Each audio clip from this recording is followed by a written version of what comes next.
I don't think so. I think he wants to take Twitter, free it up, and then turn his back and go away.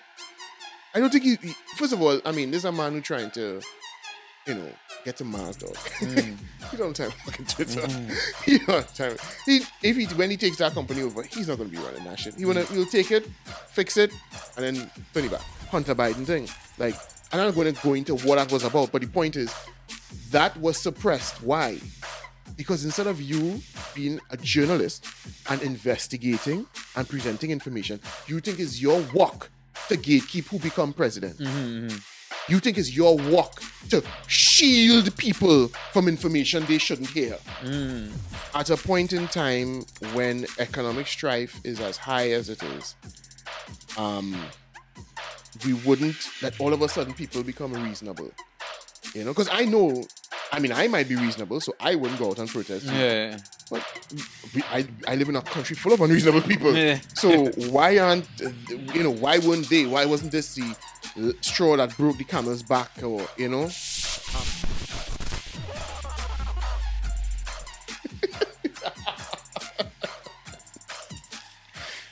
So, I don't know if some of you all have been keeping up with what's going on with Joe Biden and them in the US. and homeboy looked like he reached the end of his rope here, boy. I think he looked like he was near the end of his rope when he was running. Right. I think the rope ran out now. Serious? Yeah, I think the rope ran out now. I think, and thinking about it, you would know he would be real drugged up. They would be giving him anything to keep him cognitively, at what would be his peak. And if this is that, bro, I would hate to see him without medicine and, just allowed to run wild. But the thing is, how come Trump not killing him off, though? What do you mean? How come Trump not, attacking? Well, he is at his rallies, but you don't get to see his rallies. Right, You don't get to see his rallies. His rallies are well attended. There are lots of people there, but, and I've seen him making jokes about him falling asleep and so on, like the Saudi Arabians did recently, right? So he is doing it, but it's just, No, the thing is, we're talking about a video where Joe Biden's wife is with him. Jill Biden, yeah. Right? And she kind of... Anybody ever had a kind of senile grandparent or parent? I don't know. I ask you know. My grandmother had reached that stage, and you had to kind of be there and no, come here, come so, okay, right, do this now. Yeah. Come now, sit down on the bed, sit down right there. Where you going? Stay right there. You know what I'm saying? That's how it was. And I mean, okay, just stay. So Sylvia, just sit. Don't move.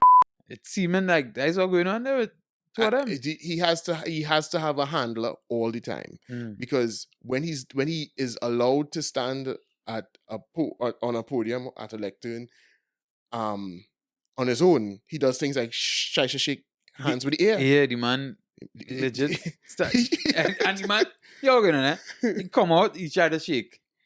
And I feel, and listen, I don't think he tried to shake. I think he shook. I think in his head, he shook somebody was hand. There and he shook their hand. And then he turned around. Yeah. And it looked like he was shaking somebody else's hand. So I don't think he tried. I think he legit shake people's hand. But there was nobody there. Yeah, unfortunately, the people whose hands he shook were made of air. Yeah, they were just completely right. Yeah, and I think he probably felt a firm grip. I think because the way he shake along is like, he shake hands and yeah, my brother, good, good job, keep it up. Yeah, it didn't look like, hey. He didn't put out his hand and realize, oh, nobody's there, and put it back down. No, he's like, a firm grip. Now, if you just listen to this, you probably need to run across the YouTube video, check the time stamp, right? Because the time stamp will remain the same, basically. And you need to go on, you'll see the video, you'll have it up. And because I tell the man firm, and the man is like, hey, haven't seen you in a minute. Yeah. Happy to see you here. It looked like the man had a full conversation. Nobody was there. But it looked like he was having a conversation, shaking somebody's hand. Yeah. I don't know. And then he turned, and when his back is to the camera, so you can't tell what he's doing then.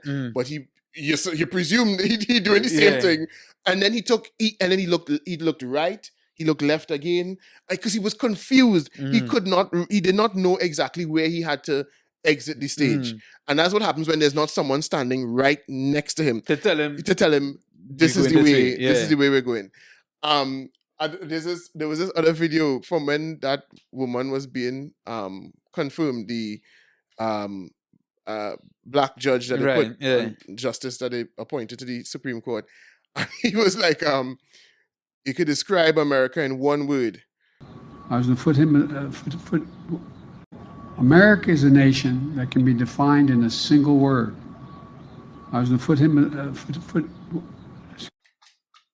Well, you see, there's one word, but it's plenty things.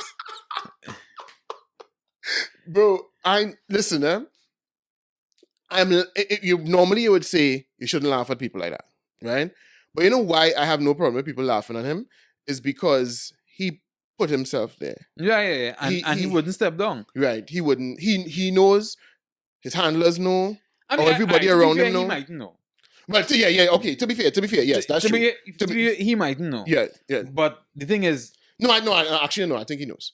I think he knows because I think he's not gone. He's not so far gone yet that he doesn't know that. For instance, like when Jill Biden was telling him to just sit, right? Yeah. And he did. She's telling me just sit. He knows that people are. He's acting like one of those older people who know that they're in decline, but they're trying to tough it out. You know, like they feel I can't do this and they feel I can't do that. Everything they want to do for me, but he knows. He knows he's in decline, and I think he knows he has to take medication to even remain as sharp as he is, which isn't very sharp. But the party though, they should call it. I think that's why I have a problem with people who do not put themselves forward, who don't expose their business to the public being ridiculed by the public. Or if you put yourself out there, bro, knowing your flaws, knowing your deficiencies, then I can't get angry with people for calling you on it.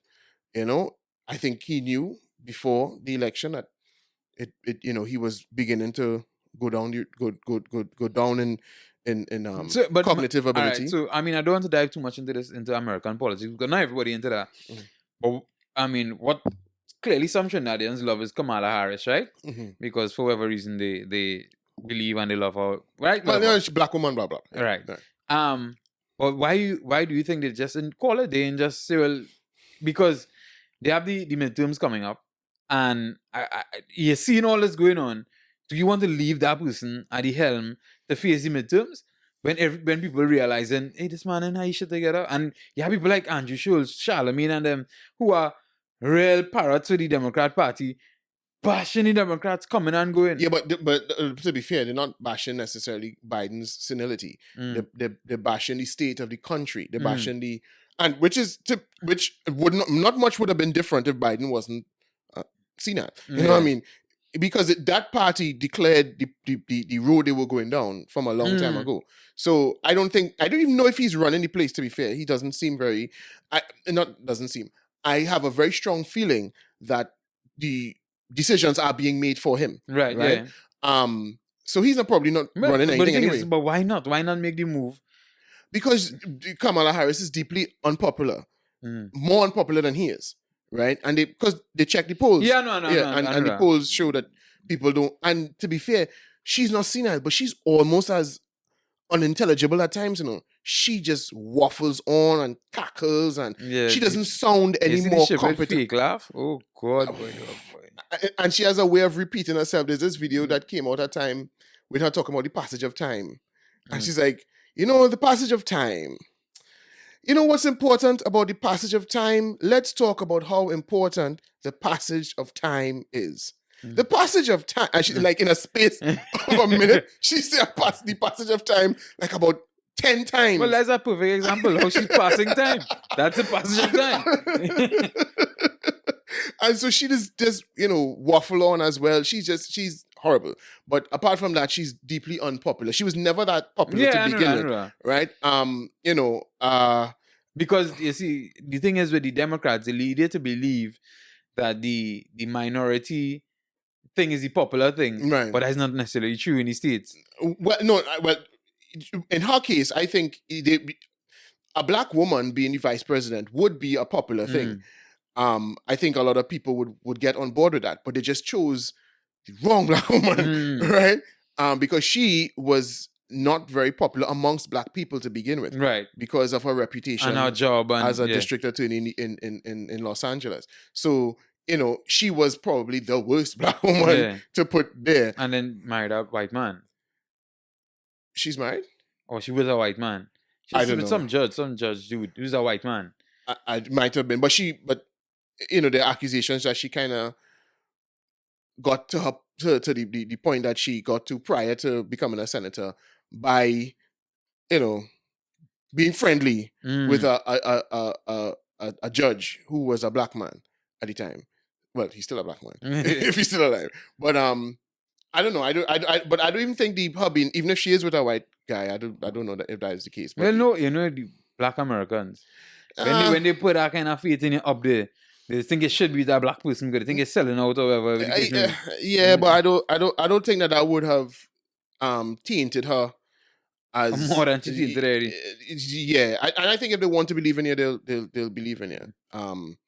There are lots. I'm trying to think now of people that they venerate who also have like white wives and so on. But anyway, it doesn't matter. Yeah. But the interesting thing to me, and I kind of pointed it out last week, is just that looking at the state of Joe Biden at present, it is, again, I have to laugh at the fact that the people who were in favor of him taking over were apoplectic about the guy before, saying the guy before was incompetent and he was a buffoon, right? No, he might have been a buffoon, but you were really worried about his incompetence and you're okay with this? Well, I think, one obviously, it's his narratives and news, whatever. I think one of the strongest narratives that they built against Trump, that worked against him, right, is him being a racist. I think that's the one that I drag him to hell, now, boy. No, I think what worked against Donald Trump from the very beginning was who he was. But who he was is who he was. But what I'm saying, the narrative that they built against him. So we ain't talking about who he was, because who he was is who he is and who he will always be. No, but that's why the narrative would have stuck, because of who he is. Because they've spun that narrative they would spin that narrative about anybody from the Republican Party. Anybody. They said it about George Bush, right? Kanye West said it on TV, right? You know what I mean? They've said it about every Republican candidate that ever ran. They said it about Mitt Romney. They said it about the one who died, John McCain. They will say it about any Republican. Even if it's a black Republican, they will say it, right? They would suggest that if they're a black Republican, they'll suggest they're Uncle Tom, right? So they would spin that narrative with anybody. I think the reason that it stuck with him was because of who he was and him saying certain things, right? And and he would say those things because of who he was, right? He would say wild shit, right? Or say shit in a wild way, right? When at a point in time when you should be more careful with your words, he's just like, fuck that, I saying whatever I feel to say. And that's why that narrative stuck. What ultimately upset people about him was he was not a politician. And they like because one of the things they would always say is, well, lie, and he lies and he lies and he lies. But people always know politicians to be lying, right? They would a big joke. If how you know a politician lying, he talking, right? So it wasn't like he was lying. It was just they like the liars to lie like lawyers, not to lie like used car salesmen. And that's what his whole decorum. For people who want to pretend to be sophisticated and to be, elitist, you can't have a guy like that representing, boy. You understand what I'm saying? And so that's why his personality, because they could have spun any narrative they wanted, and there would always be an element of black people that would just feel that whatever Republican is in place is a racist, right? That's just how they would believe. But they were able to spin it with him, and it stuck because he just had a personality, a boorish personality that just made him very easy to not like in the first place. You know what I understand, mean?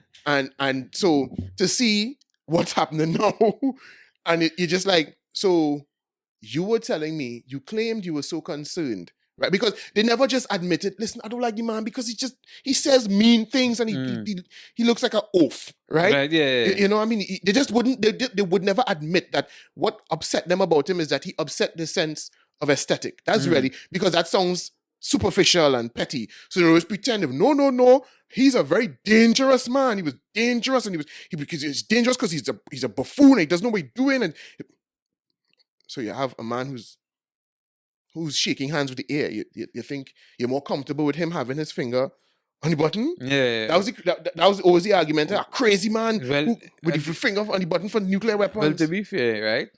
I think there's a man here because we know, if you had to remember a code to press the button, that is it, dog. No nuclear's going off. This nigga's No, his handlers go do it anyway. They go talk in the ears and they go take him over and put your finger on the thing. One of the things they were saying is that one of the two reasons why Russia invaded Ukraine is because of the state of the US. The state of the leadership of the US is like they realize, look weak. Yeah, they look weak, and it's like, weak, yeah. well, we could do what we want now because them can't get this shit together. Right? Yeah. So we go press. We want to do what we want. Yeah. You understand? So I don't know. I mean, I agree. I don't think it's just necessarily him because I think they would know that he's not really running it. No, but other than that, that's one of the things was Biden's state, and two was they were saying that because of how things are in the US and they fighting over transgender, they fighting over whatever. The division, the fact that they are divided country. The whole country divided because what they're saying is that America a few years ago was everybody for America. They say right now in America, people in America is hating America. Yeah. You have a whole half of the country who essentially think patriotism is equal to racism. Yeah. Right? They would not fly an American flag on their property. You know what I mean? Because they would make they see flying an American flag equivalent to essentially being wearing a KKK because mask. There are a lot of people in America who are saying that this is a bad place. Right. And they hate that country. Yeah. Right? Yeah. So if you want to invade from outside, you have bombs will be dropping and they will still have arguments about, who should be, they still have political arguments, you know what I mean? And who's the person? What is the race of the person who we put in as the general? And you understand what I'm saying? That they will still be having arguments about that, even with the barbarians at the gate. They would not let go of their petty squabbles to deal with the situation. And here's the funny thing, all these people who feel that way, they ain't going to place. Yeah, because it's all pretense. It's all pretense. They ain't going to place. It is like exactly all of the fake arguments they had about Donald Trump. It was all pretend. When essentially all it was is we don't like that man because he just look at him, listen to him. And he came after Obama, who was Mr. Smooth, Mr. Silky Smooth, though. You know what I mean, Mr. Statesman. And he just appeared to be like, when everybody got used to that kind of politician and they forgot all the times that they didn't trust politicians and they know how much politicians are bought off and they, all of that went out to the door when they saw a guy they like. You know what I mean? And what I tell you with Trump, which how you could get vexed with Trump not being that type of politician, was the man never tried to be that type of person, The man was always this person. The man, and it's not like he come from somewhere quiet and I didn't know about him. This man was, you're fired on TV. Yeah. He was always a clown. He was always a clown. Yeah. You understand what I'm saying? Yeah. So, well, I mean, as what they would say is, all right, be a clown in your private life, but don't be a clown and run for the president. But he never seemed like a person who would have changed his personality to suit that situation. No, but what they're saying is, their argument would simply be, yeah, but stay away from politics because you're a clown. Right. Don't come involved in politics. And as far as they're concerned, only dotish people would vote for you because you're a clown. Well, right, and I think that is a true representation of the democratic process. Well, I mean, to be fair, when he first announces, nobody took him seriously because nobody thought anybody would vote for him. So nobody was upset when he first came. And in fact, most people will, it was jokes time for the comedians. It was like, yay, all right, yeah, Trump coming. He there's a publicity stunt. But I think when they got really angry was when it became clear that he could actually sit on the throne. And then it was like, what if, no, this is not supposed to happen. This is not how And it still happened. politics is supposed to take place. And it still happened. And instead of, at the point in time, stopping and saying, okay, what sort of situation we could be in that could lead people to want to vote for a guy like this? And how could we address it? No, instead of doing that, they told themselves the story that made them feel happy, which is, well, half the country is racist idiots, and well, a greater half of the country, well, it wasn't not great because he didn't win the popular vote, but the point is, relatively half the country is racist idiots, and they vote for a racist idiot themselves, and so that is why we hate that other side of the country. That's why they hate the country, because is it a country where enough people could have voted for that clown? And none of them stopped and said, okay, so all these people you're calling idiots, the question they would ask you is, you've been voting for all these intellects all the time. What has it done for you? What has it done for you? You've had all these intellectuals in charge for the longest while. Remember when Trump left and Biden came, there was like, all the adults are in the room now. Okay, and what is the state of the room now? Right? What is the state of the room? Is the room any better than it was left by the children? No. So, and I tell you, Andrew Schultz and them, Charlemagne and them, what's they say? Then come out and say Democrats not doing anything, They say they wasting time right now, Well, I think it's because they're doing what they want to do. I have my ideas about that, but I think they're doing what they want to do. I think they are insistent on bending they aren't working with reality. They want to. They are resisting reality by insisting that their theories, when put into practice, will change reality. But reality is knocking on your door. Like, no, bro, you can't go from drilling oil in abundance today to renewable energy tomorrow and not feel a hell of a pinch in between. And that pinch is not going to mean, well, we just have to go through that for a couple months or a couple years and everything will be fine. No, that's not how it fucking works. If you are going to transition, you have to have a plan in place, and it may have to include nuclear. No. We are the intellects, and we have decided that this is the way the world moves forward. And so, and if reality isn't conforming, they just say, well, So then it really seems like Biden making any decisions? No, I think there are people in his administration who are pushing these policies. All them are too then? All them senile? All them reaching out? Well, I think not. You see, the people who have these kinds of ideas in their head, they're not senile, they might be stupid, or they might be, and by stupid, I don't mean uneducated. They're highly educated, but you could be a highly educated idiot. And when you're blinded by your own ideology and your philosophy, and you think this is, as I say, you trying to bend reality to your ideology, and reality is pushing back and saying, hey, bro, I don't care where we living in a world where if you ask somebody who wants to be a Supreme Court judge, what is a woman? She will say she can't answer that because she's not a biologist. Yeah. What world are we living in?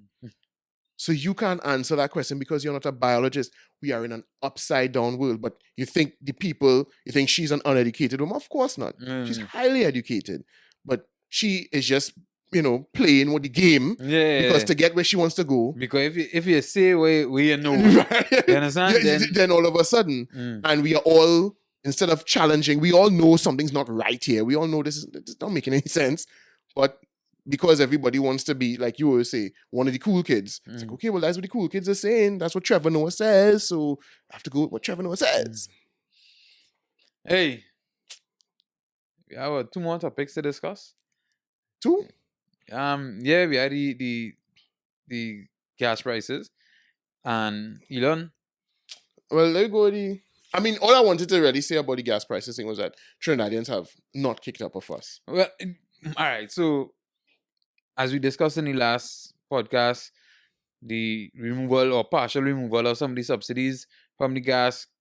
So the average citizen has to pay more for gas now in Trinidad and Tobago. Right. Every citizen has to pay more. Well, that's the average one. Every citizen. Well, ministers don't have to pay no more. Sure, them getting it. Well, we have to pay for it for them. Yeah. You know what I'm saying? Yeah. But so the thing is, the opposition tried to have a little protest. They tried. The police let them know, hey, make sure if all they're doing it, do it legally. And when they saw the information come out, they were acting where they were going to protest, and the police shut down some of the protests pretty quickly. Right. I don't know how to take, because the I don't want to call them the third force, but the PDP, who was seeming to be upcoming budding party, I ain't hear from them. What going on? I don't think a man like Watson Duke would. This is right up his alley, right? Protesting the government, advantaging the poor people. Again, I think a political party shouldn't need to be behind this, right? And when I say, listen, I'm not saying that I am against the subsidy removal. As I told you last week, if it has to happen, it has to happen. If it is unaffordable, it is unaffordable, right? And even if we don't do that, we'll just feel the pain somewhere else, right? So I am not one of those people. You see them saying that Kate should get a little touch up too. No, I didn't. There's a story today. I'll send it. Right. It wouldn't bother me, right? And when I say wouldn't bother me, not just because I'm selfish and I don't want to go back and do any more degrees that Gate will help me with anyway, but it's just that I feel as if that was never something that was as valuable as we feel it is. So my thing is, I'm not encouraging people to go out and protest against it, but it is just shocking to me that, at a point in time when economic strife is as high as it is, we wouldn't, that all of a sudden people become reasonable, because I might be reasonable, so I wouldn't go out and protest. Yeah. But I live in a country full of unreasonable people. Yeah. So why weren't they? Why wasn't this the straw that broke the camel's back, or, after we've been laughed at essentially by the finance minister by saying, well, you raise the price and they ain't riot yet, and we were so offended by that, and he's like, but honestly, I think people pretended to be offended by that, because I think in any country who had that kind of fire in them, he make that statement. That's when the riot would have happened. Yeah. You understand what I'm saying? Violence, Violence, right? So not a surprise, eh? Yeah. So the thing is, for me, I kind of wasn't surprised either. And Trinidadians had this culture where we just kind of have fun poverty any day. We have to kind of show all of that. Now I could still afford to buy gas, dog. You understand? I got over here, Yeah. He catching gas to buy gas. Look, he's leaving the car, man, traveling now. He mother say plain thing. You understand? That's Trinidadian culture. I think it's a little bit deeper than that, though. I think it is an apathy, like a kind of I feel like it is only the grungs. You know what it is? Is the middle classism in this country. All right. It's only the grungs man in this place will activate. Right. So to be fair, what widespread protest has there been in Trinidad and Tobago at any point in time in the last 20 years? The most we got, which was probably not widespread, but that was when the police shot the guys in Mova. But that was grungs, man. That's what I'm saying. So you'll have community protests, right? You'll have the people of that community activating. But did you see the aristocracy getting involved? Yeah. But you see, I think that is because these people, but it's image thing. And that's what middle classism does. Yeah. So, because we have had what's the closest thing we've had to widespread protest?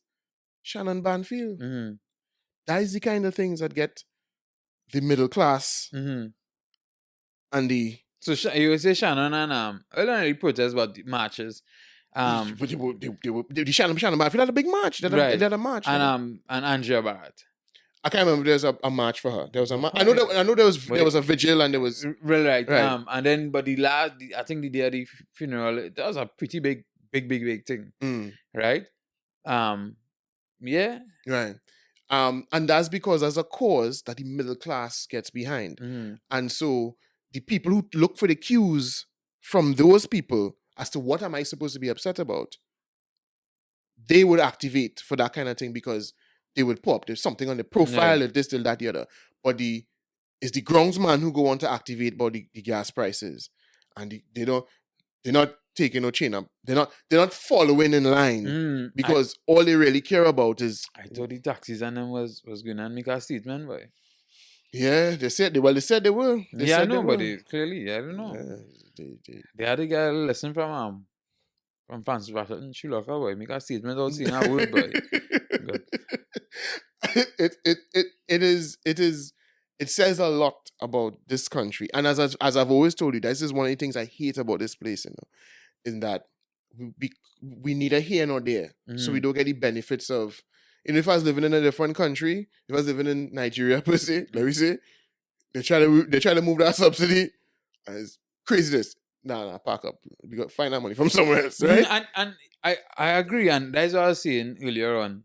Sometimes I don't necessarily always agree with the protest, but I think what it does sometimes is force the people in power to look at alternatives, in their actions and what they're doing. Yeah, but that's what the protest meant to do, right? And here, because they know we go act up for a little bit and we go pardon, or sometimes we go act up at all, they don't try hard. They don't force the leaders to try harder.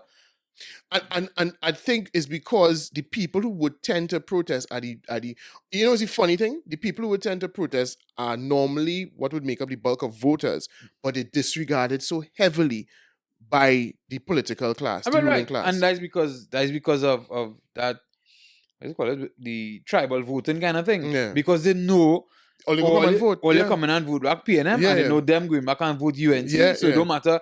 So we could cheat all the like shit. Exactly. So effectively, the majority of the voters in Trinidad and Tobago are like domestic abused wives. One of the issues, I was thinking about this over the weekend, and I don't know how it occurred to me, but one of the biggest problems we have in society these days is that nobody wants to do their job, right? Everyone wants to do everything else, but their work, their actual job. And you could see it in, like, when you look at what's going on in the United States with the teachers, the arguments they're having with teachers and what they want to teach and so on. Instead of with people who are being hired to teach your children how to read and write, they don't seem interested in that. They are more interested in social engineering. Yeah. Right? No, I'm not hearing you to argue with your social engineering ideas. I'm simply saying, why do you think that that's your job? Right? That's not your job. Why don't you focus on your job? Because everybody wants to do the popular thing and play on the popular cause. Everybody feels it as if it's their duty. Everybody has this inflated sense of self-importance. And everybody wants to be a hero and not do the work. You understand what I'm saying? So it's your job to write movie scripts to entertain. And instead of writing a movie script to entertain, you're writing a movie script to lecture people. You trying to encourage social change and forgetting the core of what your work is to entertain people. So I now have to watch movies that are boring or with or the screenplay falls down because you shoehorn in your agenda in the middle of the thing. And I am not entertained, right? Journalists. The reason why this came to me just now is because one of the things that you would think would have encouraged people to be a little bit more I won't say agitated, but to be a little bit more questioning of government action in general is the type of journalism that we have, right? The journalist, or the role of a journalist, is to inform the public, to provide as much information in context for the public and have the public decide how they feel about those facts and then act on that, right? And one of the reasons why the media exists is to hold power to account, right? But when you think your work is to encourage people to follow a certain rule or to push a certain, so for instance, you think it's your job to get people to follow COVID guidelines. Not your job to inform the public and have the public make up their own minds about how they feel about those COVID guidelines, right? It's not your job to gatekeep information. You would no, if you ask them, they would think, well, yeah, but it's the job of the thing to responsibly educate the public. Well, responsibly educating the public means giving them as much information as possible. Not the information that you happen to pick up in a press conference, in their press conference. Exactly. You understand? And the reason why that is because you aren't qualified to tell me what's right. You aren't qualified to... Okay, they have their... Meaning the government, they have their agenda, right? And that's fine. They are a government and they have a right to have an agenda, right? And because they have an agenda, they are going to give you information in a way that's suited towards getting you to fall in line with their agenda. It is for you as the journalist to say, okay, that's what I heard from you. Now let me bring from others and then present that to the public. Not for you to say, well, I agree with them. And I think the responsible thing is to push because that is what they are pushing is good and I believe it's good. And I think, no. It's not to gatekeep and run interference for them. It's to provide all the information so that we can now make decisions, right? They do that in Trinidad. We do that sometimes, but many times we fail to do that. The journalists fail to do that because, again, they don't feel like they work. They feel as they work to tell you how to think or what to think, not to give you information. I think I would I agree with you. That's where a lot of them reach now, but I think a lot of them reach there because they realize if they do what they want to do, they ain't gonna no work. You understand what I'm saying? I think some of them realize that, so it's here going on. This is the agenda that they want to push. This is the agenda that stationary newspaper want to push. Not all, but some of them. Because you remember, well, you weren't in CNMG when PP now won the election. No. Right? And the journalists that was there, when they were saying that the people in charge, which would have been the PP appointed CEO and board and whatever, wanted certain things in news and certain things out of the news or whatever. And they stood up and we had a big meeting and all the journalists walk out of the meeting because they said, nah, we're not pushing our agenda, whatever the case may be. And a lot of them left, right? And they left and a lot of them end up in TV6, some end up in CNC3 or whatever. And they must reach a point now, well, boy, if I leave here now, I have nowhere else to go. You understand what I'm saying? Some of them might be as brave. Plenty of them may not be as brave as Keisha and Haynes and them. You know why I don't buy that? Because when you see them in the social media where they don't have to toe a line, they're doing the same thing. They're doing the same thing. They behave in the same way. I mean, I'm trying to remember now, but I remember there was a particular journalist who you could tell from the way he was covering stories surrounding COVID, that he had his perspective and he was describing the behavior of people who were a little bit skeptical or reluctant to fall in line with certain things. He was describing them in a particular way. So you could tell the slant from the way it was being covered. And then somebody had, in some group I was in, and somebody had posted something and it was something from his social media. And it just confirmed what I thought I was seeing in the reporting. And so I don't buy that it is necessarily that they're doing it for our work. I think they're doing it for the affirmation of the people around them, their circles. And I think one of the biggest issues we have with journalism is that journalism used to be a kind of working class profession. Right. People would tell you that, it's only in the recent days that people had a degree and all them kind of things. Normally, back in the day, it was just a man who could write and tell a story, right? And some of them named that, because like Andrew Schultz, Andrew Schultz's father was a journalist. No, I did not. Yeah, and apparently he just walked into this news place and told me, I want to work here, and they came out. Right. Like, no qualification. Right. So he did that for years. Right, exactly. Yeah. So it was a working class sort of profession. So they would cover stories from that perspective. Now, to be fair, they shouldn't have done that either. They should always try to take themselves out of the story. That's what you're taught as a journalist, to take yourself out of the story. But you will always have a bias, right?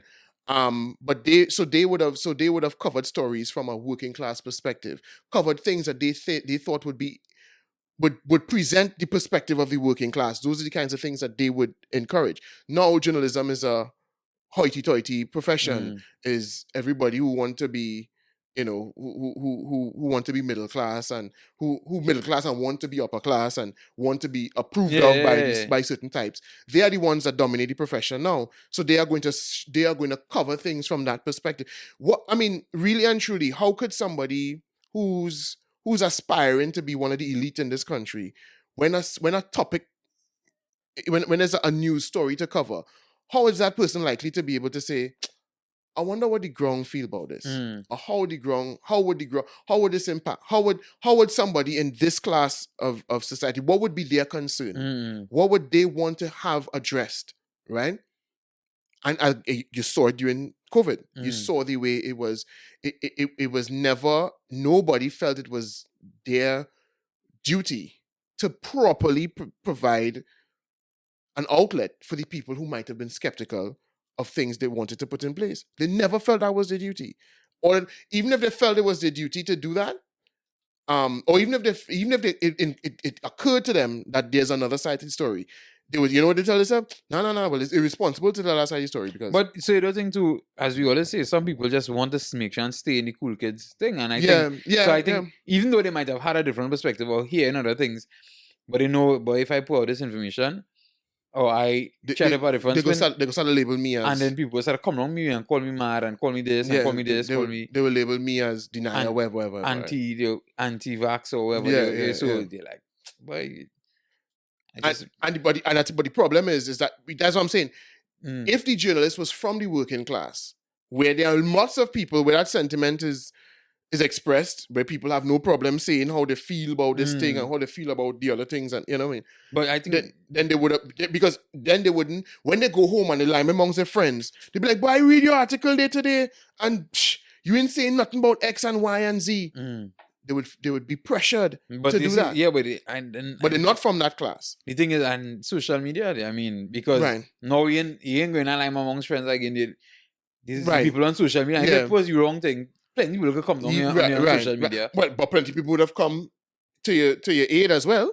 But you don't want them kind of people. That's the problem, because people always say that, they would, if you go anti, you could get real pressure, but you could get real fame too. The people who became famous during COVID for pushing the opposite perspective, but you just ain't want that you don't want them friends. You understand? You don't want the adoration of that group. You want the adoration of the popular group. Yeah, the cool kids. The cool kids. Who you would think are cool kids. And unfortunately, and as I said, all of this would stop if people just did their work. It is your job. And I mean, I don't want to think on the American politics thing again, but I'll briefly mention, and we briefly mentioned it last week, the Hunter Biden thing. Like, I'm not going to go into what that was about, but the point is, that was suppressed. Why? Because instead of you being a journalist and investigating and presenting information, you think it's your work to gatekeep who become president. You think it's your work to shield people from information they shouldn't hear. Because you have this inflated sense of your own importance, when all you are hired to do, or what you are there, you exist for the purpose. But I think, to be fair, in that situation, well, you are hired for a different reason. Right? Because then remember, Facebook, Twitter, all them was pulling it down. So you couldn't even do that on social media. But Twitter and all of them were doing that. They were able to do that because no one investigated the authenticity of the story. And they didn't want to investigate it because they didn't want it to be true. So Twitter was, because they get some intelligence officers to say that is disinformation, right? None of the journalists, it's not like if any journalist called the New York Post and say, "Hey, listen, send us what you have now. We want to report on this story, but it's sounding kind of dodgy." And then the New York Post was like, "Nah, we ain't sending you." Or you went by the man in Delaware to see the laptop yourself, and the man like, "Nah, he ain't sure." Then you could say, "Nah, this seems a little fishy." But none of them chose to investigate, to verify the authenticity of the story. So that's why Twitter and Facebook and everybody is able to suppress it. Because instead of them doing their jobs, which was to say, "Hey, well, this is out there. We want to independently verify the authenticity before we publish." then Twitter would not be able to do anything, because all the same institutions that are now saying it was true, if they had done that job then, but they didn't do their job then because they thought it was their job to gatekeep, to make sure Trump didn't came come out. back in power. Yeah, so so- anything that would hurt Biden, you didn't want it to be true. So again, instead of you just doing your work, which is to say, listen, we're journalists. We're journalists. If there's something that could implicate the son of the man running in underhanded dealings with foreign entities, then yeah, that's a story that is worth telling. And if it hurt him, it hurt him. That's what you're supposed to do as a journalist. But you feel, because you and as I say, the reason why it's not your job to protect people from Trump is because you aren't qualified to say what people want and what is right, and what you have your opinions about what he is and what's good and what's bad, but your opinions aren't facts. And it's not your job to gatekeep. You understand what I'm saying? But this is, I understand that we don't really any blame at the feet of the journalists, but I think that happening as a result of the corporations, the news corporations and whatever. Because if the head editor or whatever the case may be say, hey, hold on, bring a different side to the story from him, but they're not doing that either. No, but I mean, but you as a journalist should want to do that, and there were plenty independent journalists who publish on blogs. Well, internationally, yeah, you get that a lot. Yeah. No, but there were independent journalists in the United States who publish on blogs, who had no news editor telling them they can't, Yeah. who were not interested. They were not interested. They were, because I know what you mean, and yes, there is an element of that, but I'm telling you, these individuals are that way too. They have this inflated sense of self-importance where they feel, yes, I am fighting a fight. I'm not just I'm here to fight a cause. I'm an activist. That's not your job, bro. If you want to do that, you could just become an activist, right? But it's not your job to do that, because if you ask them, they would say even because there's some people who get paid to run interference, right? But there are plenty people who ain't paid, and you ask them why, and it's, no, well, it was very important that we not get that very dangerous man back inside. And I say, well, but okay, but if the information that you're suppressing suggests that the guy who may be coming may be just as corrupt, then what is the difference? I am suppressing the fact that this man might be corrupt because we don't want that corrupt man coming in. What shit you telling me? And then it comes down again to the real reason you don't like that man, which is you don't care about corruption, you don't care about none of them things, you simply don't like him, right? But we ain't going back down that road. But the point is, all of that again happens because people don't just simply do a job. And a man who is trying to make sure people do their job is Elon. Before we wrap it up. Yes. Right? Yes. Elon Musk is saying he's a man that do his job and he wants people to do their job. Yes. Right? And for the people who don't know, he purchased 9% of Twitter's shares the other day. And of course, he when he purchased it initially, he said he didn't really want a job on the board or whatever the case may be. No, he said he was going on the board. Right? He said he said it was his intention to get onto the board and make changes. And then they said, well, I guess, I don't know if he was unaware before, but he may probably became aware after that being on the board would actually tie his hands. Right. And that's when he said he didn't want to be on the board. Okay, right, yeah. Because when he first bought it, he sent out a tweet saying the first Twitter board meeting will be lit with a picture with him smoking, right?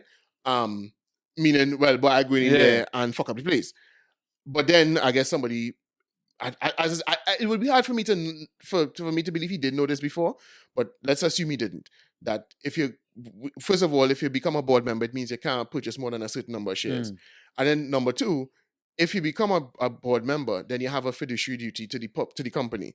So you can't do anything that will make the company look bad. So what that would mean is that he can't go on Twitter and criticize Twitter. Right, yeah. Or go anywhere and criticize Twitter. Right? So it would have limited him if he took up the board position. And then he said, well, should I go just buy the whole thing? Right. Yes. And privatize it. Yeah. And it's mine and I make the rules. Yeah. And, well, where are you in that process? Nowhere? No, well, they reject the first bid. Right. They're refusing to sell. Well, right, they're refusing to sell to him. In fact, they now, he said this, and it is true, that if they refuse to sell, they have to give a good reason, because they also have a fiduciary duty to the shareholders of the company. And so if they are seen to be doing something that is not in favor of the share, because the shareholders could be like, hey, listen, this man is giving us a premium Right. So for we this. getting more money. We getting more money. Why are you rejecting this? You have to give a good reason. Now they could say they're rejecting it because they think it's not the valuation. They think Twitter is worth a lot more, and so they're trying to have a bidding war, or whatever. So they could use that excuse. But ultimately, they will have to give a reason that's not, well, we just don't want to give Twitter to him. You know what I'm saying? They'll have to give a reason why they would refuse to sell. But they were actually saying that they would invoke something called the poison pill, which would be they would dilute the shares. They would offer shares at half price to current shareholders, to dilute his ownership and create more shares to make it more difficult for him to purchase the company. I don't know if that's what I don't think they did that. I don't think they did that yet. But at this stage, they've made it clear that they're not selling. One of the only board member who came out and said outrightly that he refusing is some Saudi prince, I think, not the crown prince, but I think some Saudi member of the Saudi royal family, who through one of his companies owns a large amount of shares. He said, he thinks it's undervalued, and Twitter valuation is much bigger, and blah blah blah. So he's the only one I know who's publicly stated why he's not selling. But Elon Musk says he has a plan B, and he says he's preparing a second bid. Now, although he said the first time is a take it or leave it offer, he ain't doing another one. Right. He apparently is preparing another offer. So you see how that goes. What you think about that, or like what you think will happen if he is able to take it over? Well, the thing is, I don't know why. Let me tell you why. I've heard people complain who work for Elon, who work closely with Elon Musk, that he could be a bit of an asshole, right? And I think they say he kind of exude some narcissistic ways, right? So I think anybody who would be a major, the head of a major corporation, that would be that way, right? So some people think if he is in charge, then it will have much more freedom of speech, and they could say more, and they wouldn't be pressuring people as much. But I think somebody like that could end up being a person who silencing people. I don't think so. I think he wants to take Twitter, free it up, and then turn his back and go away. I don't think first of all, I mean, there's a man who's trying to, get to Mars, dog. He don't have time for fucking Twitter. He don't have time. When he takes that company over, he's not going to be running that shit. He'll take it, fix it, and then turn it back. And you think he would care about might be, because there's plenty of money. He's the richest man in the world, or first or second or whatever. But the point is, it's still a lot of money. You don't want the shares to tank and you just lose all your money. But so, he'll pay a half an eye to it. But I mean, the man have. But then, but then if you look at it, Jude, like, a lot of the people on Twitter. Well, I mean, I am not a heavy user of Twitter, but a lot of the people on Twitter is them kind of fake, right? Them kind of Avengers now, boy. And if he take over and they realize like he giving the people they don't like, then I think that could drop the value. I that's my concern, and that's what I keep trying to tell people. Social media is not like a commodity where all you have to do is focus on the quality and the price. Social media is a cool kids club. It's because a cool kids club. It's like a party. It's like asking the promoter. You used to do it, but especially those promoters who have those uptown events. The hardest thing is to keep that successful for many years, because you become a victim of your own success. Because if you let too much people in, it kill the vibes, and everybody they stop coming, they go somewhere else. So if he allows trolls onto the platform, then or perceived trolls, right. If you free up everything and people who could make the experience unpleasant flood the platform, then you could find the cool kids leaving, and once the cool kids leave, then it becomes MySpace. Right. So that is what people have to bear in mind. Now, I don't think that will happen. I don't think, but it's a strong possibility that it could happen. And if like, because people ain't gonna take that line down. The people who want to control the narrative, which is really why they want to hold on to Twitter, because Twitter controls the news narrative, right? They ain't gonna just take it lying down. Even if he takes over that, they'll try to form another thing, right? And they will encourage. You don't have to ask a celebrity twice to virtue signal. So you tell a celebrity, hey, hear what? Start talking about how you hate Twitter because Twitter is racist now. Because a guy who comes on who learn racist people, you know what I mean? And they would say, oh, and so I'm joining this new thing and da da da. So I can see they will try, but I think it will. I think it will stay. I think because people get so accustomed to it that as long as So if you go there and just fight, boy, and go and fight and just fight the battles. well, no, I think I don't. I think they will. He will. I don't think he will free it up.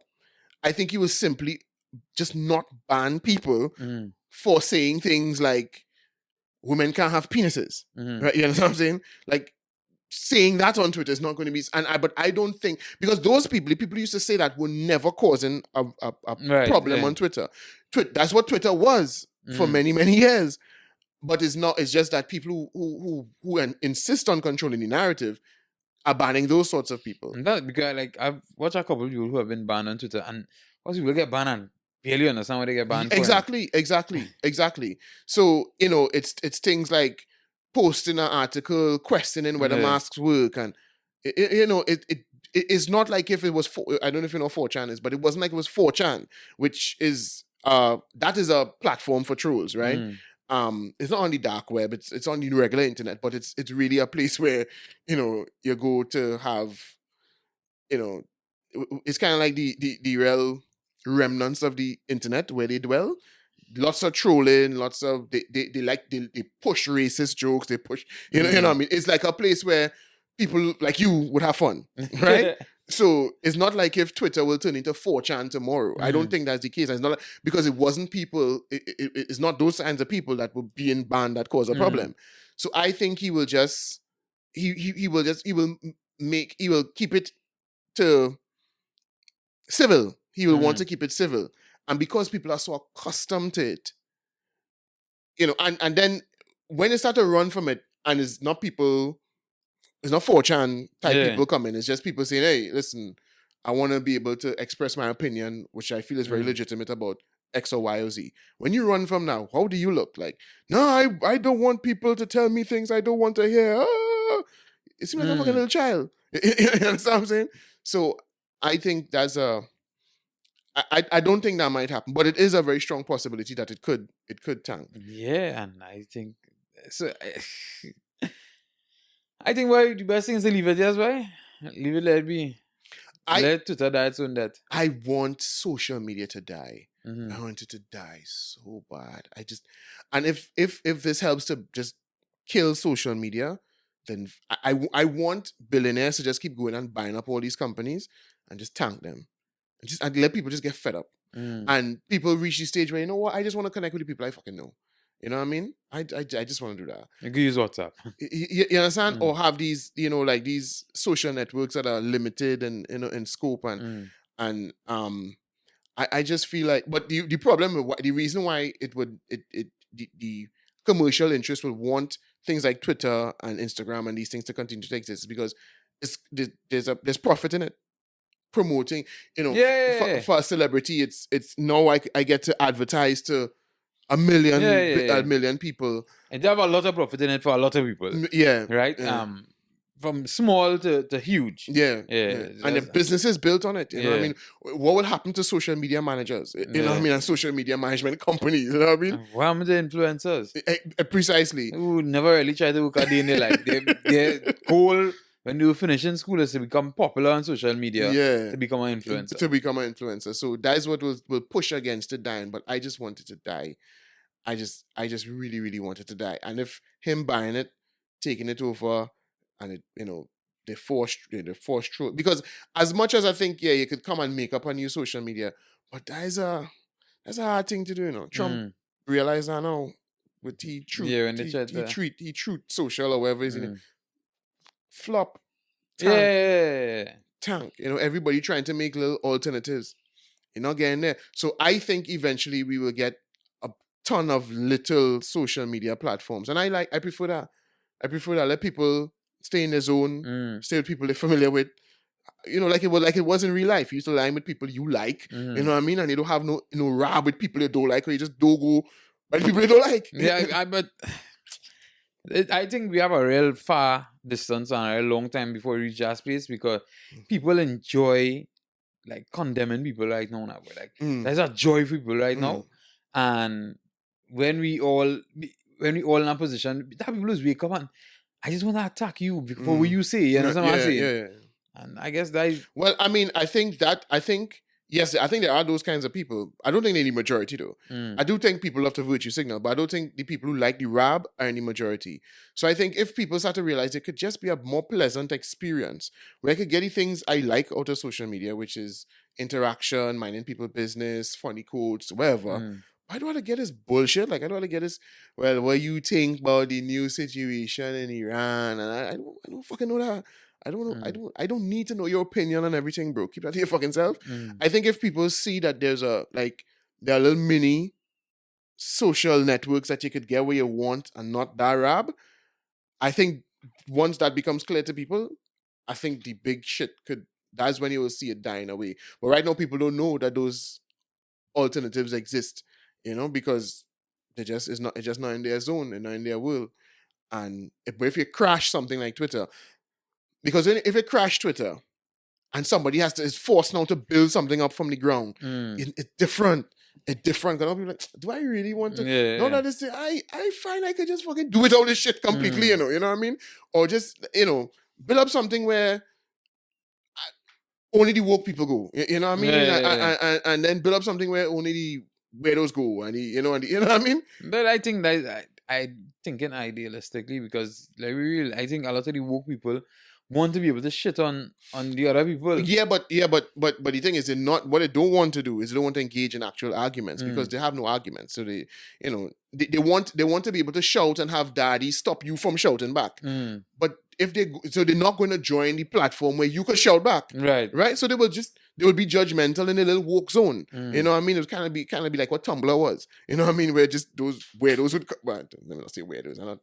There are some, I suppose there were some normal people on Tumblr, but, where weirdos go, well, I say weirdos again, where those people would go and talk amongst themselves, and then people would know what Tumblr was and be like, ooh, that's a weirdo platform, and stay away. So, yeah, they'll do that. They'll do that because they're not going to join anything where people could shout back. Right? I understand what you're saying. And so they would have they would probably stay. It wouldn't be hard to get them to stay away from a platform, any platform where people could shout back. Right, because right now, that's what it is.